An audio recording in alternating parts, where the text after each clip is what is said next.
Saudara, jelang debat cawapres pada Jumat mendatang, calon presiden nomor urut 1 Anies Baswedan menyinggung soal kepemimpinan yang instan dalam pidatonya di Pondok Pesantren Al-Aziziyah Lombok, Nusa Tenggara Barat. Di hadapan santri Pondok Pesantren Al-Aziziyah Lombok Barat, Nusa Tenggara Barat, Anies menyampaikan soal proses penggemblengan yang dilalui para pemimpin. Anies menegaskan, kepemimpinan dan keilmuan tidak ada yang instan.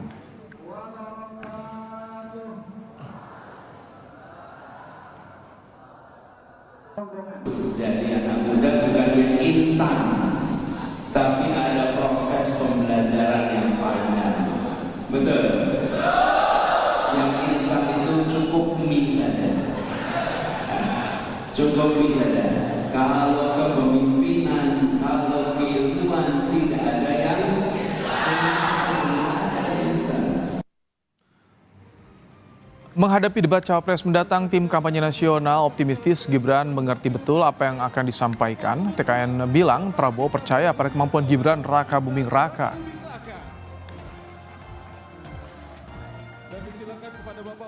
Pak Prabowo percaya 100% dengan calon wakil presidennya. Pak Prabowo mengerti betul, merasa Pak Mas Gibran mengerti betul apa yang harus diucapkan, apa yang harus disampaikan, masalah-masalah apa yang akan dikemukakan, termasuk solusi apa yang menjadi alternatif bagi penyelesaian atas masalah itu. Saudara, setelah menyinggung soal oposisi, orang dalam, kini Capres nomor urut 1 Anies Baswedan menyinggung soal kepemimpinan instan saat pidato di Lombok, Nusa Tenggara Barat. Apakah ini bentuk war terbuka lagi yang disampaikan pasangan nomor urut 1 jelang debat cawapres? Kita akan bahas, saudara, bersama kami sudah hadir juru bicara Timnas Amin, M. Iqbal, ada juga juru bicara TKN Prabowo Gibran, Wihadi Wiyanto, dan peneliti Pusat Riset dan Politik BRIN, Firman Nur. Selamat sore, Pak Wi, Mas Iqbal, Pak Firman. Selamat sore. Baik, Pak Firman, apa yang Anda baca dari narasi yang disampaikan Anies di Lombok kemarin soal kepemimpinan tidak ada yang instan? Yang instan cukup mie saja. Iya, tentu saja di era kampanye ini apa yang disampaikan oleh Anies itu mengarah pada satu upaya membangun opini bahwa ya hati-hati di dalam memilih, jangan sampai kemudian pemimpinan dipilih itu masih bersifat instan. Dan saya kira kita semua sama-sama tahulah ke arah mana yang dimaksud sebagai pemimpin instan itu. Dan Jadi memang, jelas yang disasarnya siapa, Pak Firman? Iya, saya kira itu disasar pada Gibran ya. Oke. Diarahkan pada Gibran yang tentu saja dari sisi usia dan juga dari sisi pengalaman itu belum banyak gitu ya. Oke. Tapi pesannya saya kira ini pesan sepanjang masa bahwa Indonesia ini jangan sampai dipimpin oleh seorang yang masih instan.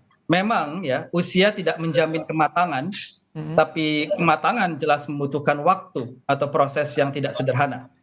Ya, pemimpin itu tidak saja modal untuk keinginan untuk dipimpin, tapi dia juga harus matang dari sisi visi. Kemudian dia juga harus tahu bagaimana mewujudkan gagasan atau visi itu. Kemudian tentu saja seorang pemimpin itu juga harus paham hal-hal yang bersifat manajerial, administratif, teknologi. Tidak mesti harus paham secara mendetail, tapi secara umum dia harus paham. Dan yang terpenting dia juga harus memiliki kemampuan berkomunikasi yang baik. Ya, dia mampu menggugah, karena Indonesia ini merdeka juga dengan kata-kata, baik dengan kata-kata yang tertulis maupun dengan pidato yang menggelegar. Jadi komunikasi dan kata-kata itu penting, apalagi dalam situasi ketika seorang kepala negara membutuhkan dukungan oleh masyarakat luas bagi program-programnya. Dan tidak itu saja, dia juga harus memiliki kemampuan meyakinkan dunia internasional manakala dia harus membela kepentingan bangsa di level internasional. Baik. Dan juga saya kira dia juga harus mampu berpikir secara kontekstual dan relevan, ya, sehingga dia harus memiliki pengetahuan akan itu yang ingin disampaikan oleh Anies Baswedan ya. Jadi saya kira ya mengarahnya pada persoalan-persoalan seperti itu juga pada akhirnya. Pak Wihadi, ada persepsi kalau narasi yang disampaikan Anies ini mengarah menyasar seorang Gibran Raka Buming. Tanggapan Anda, Pak Wihadi? Itu persepsi yang dibangun oleh Mas Firman itu persepsi pribadinya Mas Firman sebagai peneliti BRIN atau dia membaca pola pikirnya yang disampaikan oleh Mas Anies? Nah itu mesti jelas dulu nih. Kalau sebagai peneliti BRIN, nah pola itu kan mesti harus ada yang namanya di mana penelitian yang jelas apa yang disampaikan Mas Firman tadi, ya kan? Oke. Ini kan sudah mengarah kepada seseorang yang dimana cawapres daripada kami. Namun begini, ini kan dalam dunia demokrasi, perpolitikan, kita ini tidak mengenal mengenai masalah instan atau tidak instan. Kita mengenal adalah bagaimana yang namanya suatu kesempatan yang diberikan kepada generasi muda, dan Pak Prabowo selalu mengatakan adanya transformasi. Bukan lagi reformasi, tapi transformasi. Nah, kita mentransform, berarti ada perubahan. Dan kalau kita lihat di sini generasi muda yang ada, ini kan generasi muda yang sebenarnya Mas Gibran juga tidak kosong-kosong amat, karena sekarang ini kan juga sebenarnya sudah sebagai wali kota Solo, dan kira sudah mempunyai juga pengalaman untuk manajerial dari pemerintahan, karena sudah berperan dalam pemerintahan. Tapi yang terjadi adalah di sini, bagaimana kita memberikan kesempatan kepada generasi muda. Kapan generasi muda ini mau memimpin? Sedangkan kita ini sekarang, generasi muda yang ada di Indonesia ini sekarang sudah mencapai 60%. Nah, kalau kita bicara generasi muda ini kan butuh seorang pemimpin juga. Kalau melihat yang tua-tua, yang punya masalah, yang sering diperiksa KPK dan segala macam, nah itu kan jadi masalah juga. Masih ada dosa-dosanya. Tapi yang muda ini kan nggak ada. Dan kita butuh kebersihan dalam bagaimana sistem pemerintahan ada. Jadi saya kira ini satu hal yang mesti harus dilihat, bukan kepada permasalahan instan atau tidak. Dalam demokrasi tidak ada. Kita melihat banyak pemimpin dunia yang berumurnya juga masih muda. Dan ada kesempatan ya Pak Wihadi ya. Iya, baik. Pak Wihadi, saya ingin tanyakan langsung ya ke Mas Iqbal. Apakah betul Mas Iqbal, narasi yang disampaikan Anies Baswedan ini menyasar, mengarah kepada sosok Gibran Rakabuming? Jadi memang semenjak terjadinya pelanggaran etik manuver di MK yang menimbulkan akhirnya Gibran bisa maju, itu akhirnya memang menjadi bukan hanya Pak Anies ya, Pak Mahfud MD juga pernah menyampaikan itu di hadapan Gibran langsung. Dan ada jutaan para netizen yang menyampaikan bahwa jangan aji mumpung, jangan memanfaatkan kesempatan mentang-mentang orang tua yang jadi presiden. Memang kita ini pemimpin muda, ya, jadi kalau pemimpin muda harusnya Gibran itu jadi presiden, bukan jadi cawapres. Karena saat ini yang paling tua itu kalau dilantik jadi, Pak Prabowo usia 72, Ganjar itu usia 55, dan Mas Anies usia 54. Jadi memang yang paling muda itu memang Mas Anies. Jadi jangan menjadikan anak muda ini hanya sebagai Pak Firman, maaf, Mas Iqbal. Nampaknya tadi sudah terlepas sambungan audiovisual. Kita akan tadi coba kembali menghubungi Mas Iqbal. Pak Firman, tadi dibantah, agak sedikit dipertanyakan soal bacaan Anda, arahnya. Kalau Anda tadi bagaimana soal penelitian ini, pribadi atau betul bacaan atau seperti apa? Apa yang mendasari Anda tadi menyampaikan ini yang disasar Gibran? Iya, karena kan konteksnya adalah kampanye ya, dan tentu saja dalam kampanye ini seorang yang terlibat di dalam kampanye ini sebagai cawapres atau capres seperti Pak Anies itu kan akan menyasar pada figur-figur yang akan menjadi saingannya gitu ya, dan ini hal yang wajar dimanapun dalam nuansa kampanye ini seorang calon itu akan mencoba untuk melakukan kampanye yang sifatnya menyerang ke pihak lain begitu ya, bisa dalam makna positif ataupun dalam makna yang lain. Dan di sini tentu saja kalau kita banding-bandingkan tentu ya sangat jelas bahwa yang paling muda, yang instan juga itu adalah Gibran begitu ya. Jadi saya kira apakah ini saya atau tidak, tapi secara umum saya kira pandangan umum itu akan mengarah pada Gibran, saya kira demikian. Oke, Mas Iqbal sudah bergabung lagi. Mas Iqbal. Oke. Nah, jadi gimana tadi alasannya? Kenapa langsung tadi to the point? Ini jelas mengarah pada Gibran. Silakan lanjutkan Mas Iqbal. Ya karena tadi ada orang yang menggunakan privilege aji mumpung mentang-mentang dia anak presiden, mentang-mentang memiliki paman yang bisa mempengaruhi keputusan. Yang itu akhirnya keputusan itu juga akhirnya membuat sang paman diberhentikan. Itu menunjukkan bahwa ya bukan soal muda. Kalau dia memenuhi syarat nggak ada masalah kok. Jadi jangan jadikan anak muda itu hanya alat pelengkap saja. Harusnya kalau benar-benar mau muda harusnya yang diusung itu adalah Mas Gibran jadi presiden. Karena Pak Prabowo sendiri tidak pernah memberikan kesempatan itu kepada anak muda. Dia sudah maju 4 kali loh, jadi wakil Bu Mega, ya 2 kali menjadi capres kalah, dan akhirnya kali ini maju lagi. Jadi kapan kesempatan anak muda itu diberi kesempatan? Harusnya Pak Prabowo memberikan kesempatan itu kepada anak-anak muda, jangan hanya dia lagi. Jadi menurut saya itu adalah sebuah peringatan, sebuah pelajaran bagi anak-anak muda ke depan bahwa jangan menggunakan privilege orang tua, jangan mau dimanfaatkan. Seharusnya anak muda itu adalah orang yang diberi kesempatan, tapi bukan yang diperalat. Baik. Bukan hanya muda, apakah ini masuk dalam aji mumpung? Pak Wihadi, jawabannya ditunggu nanti usai jeda. Pak Firman Nur dan juga Mas Iqbal, kami kembali tetap bersama kami di Kompas Petang. Anda kembali di Kompas Petang, saudara. Capres nomor 1 Anies Baswedan menyinggung soal pemimpin yang instan dan dikonfirmasi tadi oleh juru bicara Timnas Amin bahwa itu yang disasar adalah Gibran. Masih bersama kami ada Wihadi Wianto dan juga M. Iqbal serta Firman Nur. Pak Wid, tadi apakah betul soal pencalonan Gibran ini aji mumpung? Karena bukan hanya soal muda, ada banyak persoalan tadi yang dipertanyakan, Pak Wid. Jadi ini kan sebenarnya permasalahan yang sudah lewat, tetapi masih juga ada yang masih belum paham mengenai masalah MK-MK. Jadi kalau kita bicara keputusan daripada MK-MK, pasal di mana dan ada bukti mana yang akan ada pelanggaran etik. Tolong dibaca keputusan MK-MK itu. Tidak ada satupun bukti yang menyatakan bahwa ada pelanggaran etik. Jelas. Makanya sekarang ini pun Pop Jimli pun dilaporkan. Karena ada keputusan MK-MK itu. Dan itu lagi dengan keputusan MK 141. Artinya bahwa di sini kan tidak ada sesuatu hal yang kita katakan aji mumpung atau permasalahan yang disampaikan bahwa ada persoalan etik. Etik yang mana di MK-MK itu ada? Kalau toh sebenarnya itu ada yang namanya pemecatan dari ketua MK, itu sebenarnya tidak ada dalam klausul ketua pemecatan ketua MK itu kan secara politis saja Prof. Jimli itu. Kalau kita lihat di mana ada buktinya. Pak Wid, jadi narasi yang disampaikan Anies soal pemimpin instan itu apakah dalam bentuk serangan terbuka langsung kepada paslon 2 atau bagaimana? Karena kerap kali paslon 1 beberapa kali menyerang secara terbuka langsung ke paslon 2, Pak Wid. Iya, saya kira memang semuanya ini kan menyerang paslon nomor 2, ya kan? Dianggap bahwa yang namanya paslon nomor 2 ini anak daripada presiden, begitu kan? Makanya semua rame-rame diserang kan, begitu? Nah, semuanya di masyarakat. Tapi kalau kita lihat semuanya prosesnya udah clear.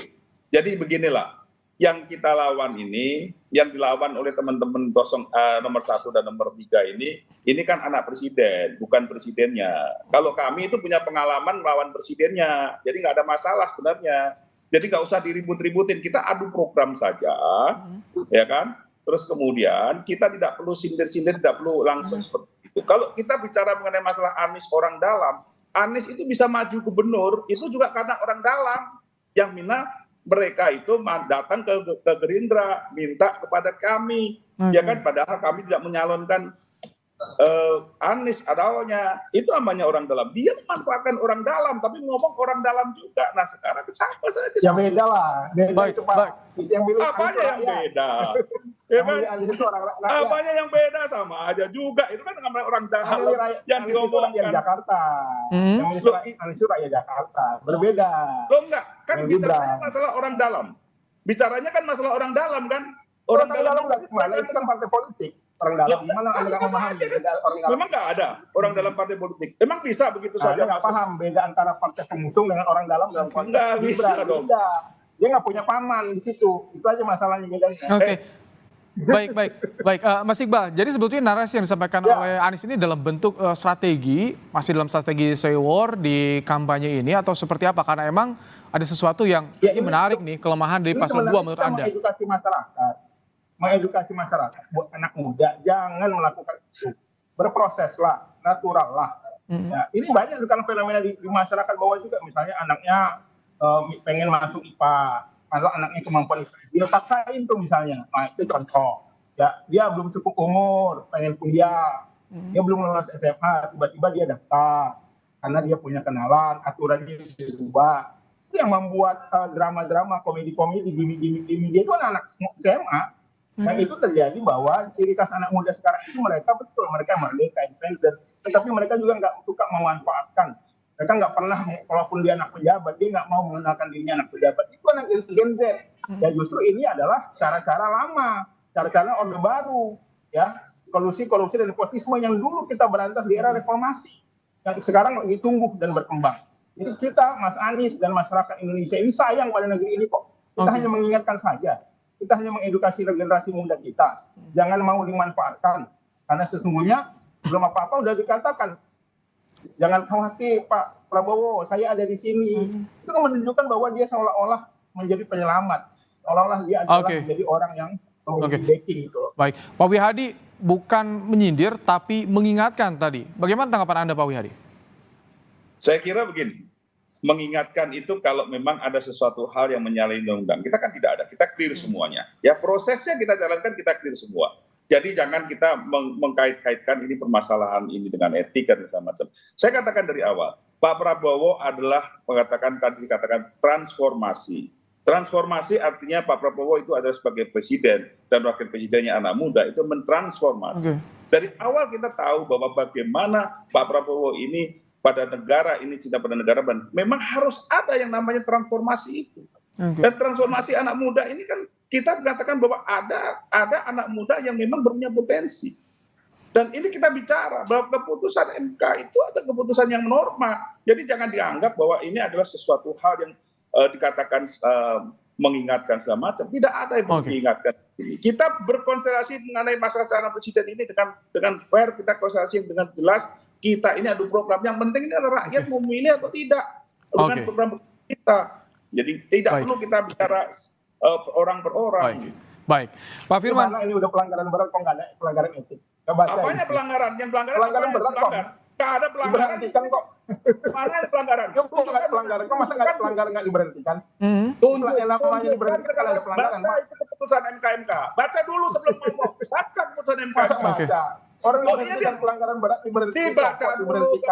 Dibaca dulu keputusan MK baru ngomong. Anda nggak tahu keputusan MK. Oke, tahan. Ini dengan saling dengan saling serang ini siapa yang diuntungkan? Apakah berpengaruh juga terhadap elektoral? Kita katakan Pak Firman, ini langsung berpengaruh tidak terhadap elektoral? Siapa yang paling diuntungkan dengan adanya saling sindir, saling serang, narasi yang seperti ini, Pak Firman? Iya, tentu saja kalau kita bicara elektoral, ini adalah daya rembes pemahaman masyarakat banyak pada akhirnya sebagai pemilih mengenai pemimpin yang ideal, begitu ya. Tapi saya ingin kembali ke makna instan, bahwa yang terpenting di sini adalah ada sebuah proses politik yang mematangkan seseorang sebelum dia dianggap layak untuk memimpin bangsa yang demikian besar dan kompleks ini dengan cita-cita yang demikian luhur. Dan kalau kita lihat, kita ambil contoh Perdana Menteri Syahrir, memang usianya 36 tahun waktu menjadi Perdana Menteri, masih muda. Tapi Syahrir itu sempat masuk ke hutan untuk dipenjara di Digul, di Boven Digul. Karena apa? Karena aktivitas politiknya yang luar biasa, sehingga mampu menarik perhatian penjajah Belanda waktu itu, dianggap berbahaya. Artinya dia bukan seorang yang tidak punya track record di dalam dunia politik, dia sangat punya track record.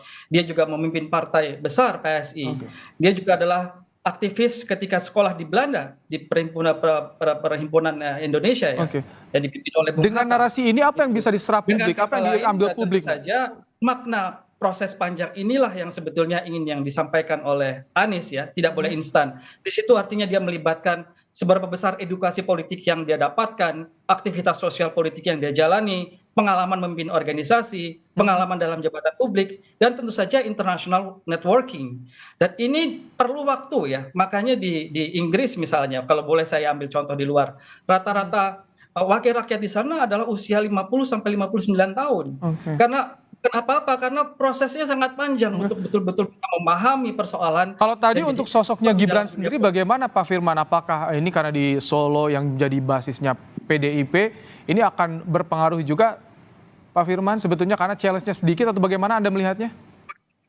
Ya tentu saja kan masyarakat saat ini bergeser ya, yang dari dulu mempersoalkan masalah politik identitas, saat ini justru sudah bergeser. kita bicara etika, kita bicara konstitusi, Oke. kita bicara kelayakan, dan saya kira itu yang akan menjadi suatu hal yang diingat oleh masyarakat banyak, yang menjadi suatu hal yang menentukan. Nah dari situ nanti kita bisa lihat apakah itu akan berpengaruh pada Oke. bagaimana mereka memilih pada akhirnya. Baik, Pak Wihadi, bagaimana? Ada banyak yang dipertanyakan soal sosok Gibran.